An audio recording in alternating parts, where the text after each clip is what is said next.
Hey guys, it's Yada and Sarah here from Canopy and Light Counseling.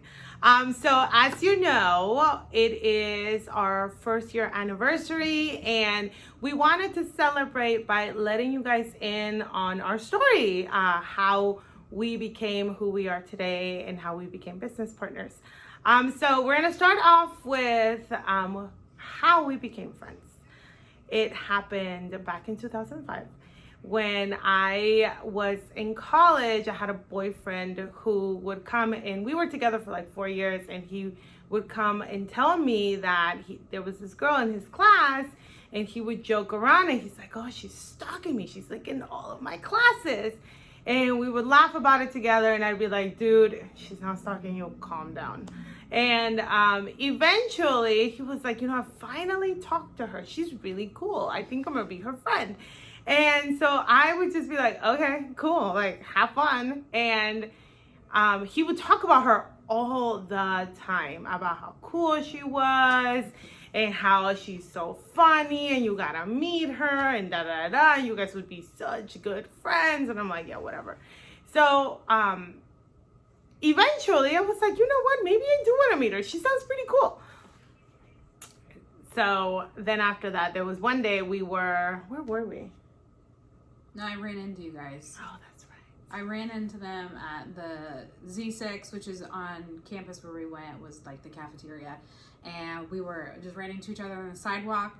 And I saw him and I was like, this must be her, the person I've heard so much about, because he talked about her equally, apparently as much, if not more, than he talked about me. And so that's the first time we ever met each other. And we did not click immediately. We were not instantaneous best friends. We were not. Not the case. We were not. So at first, she did not like me, actually. It's true. It's true. That's a true story. I didn't, because at the time when I first met her, like the first few times we hung out, she had this inflated sense of self where she came off as, in some of the conversations, and it wasn't just with me, it was with other people, that she just had this air of feeling like she was better than people. And I don't know about you, but I don't really enjoy that. I don't enjoy, like, being around somebody who talks like they are. And so I was kind of confused, because I was like, this doesn't really match what he's telling me, and he seems to talk about her a lot like she's amazing, and I'm confused. So yeah, during that time, I was definitely having a little bit of struggle with authenticity. So I would just present a facade, and a lot of us do that. I presented a facade of something that I wasn't. That was just my way of a coping strategy, and to kind of put people away into when I wasn't comfortable trying to let people into who I was. Yeah.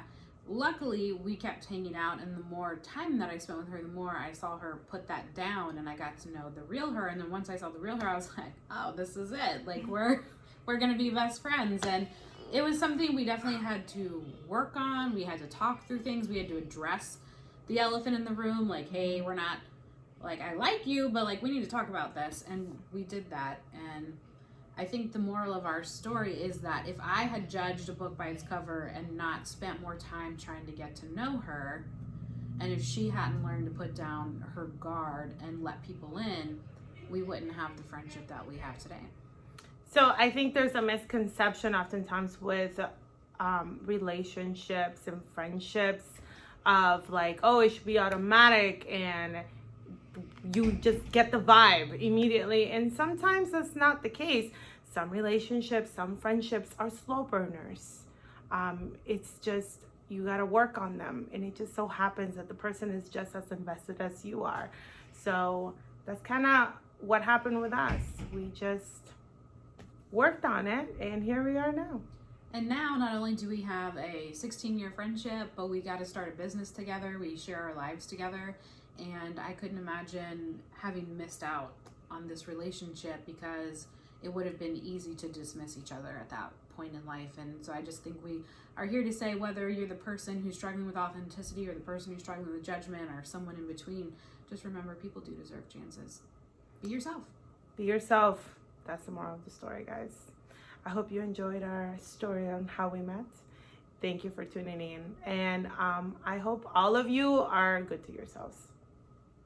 Bye. Bye.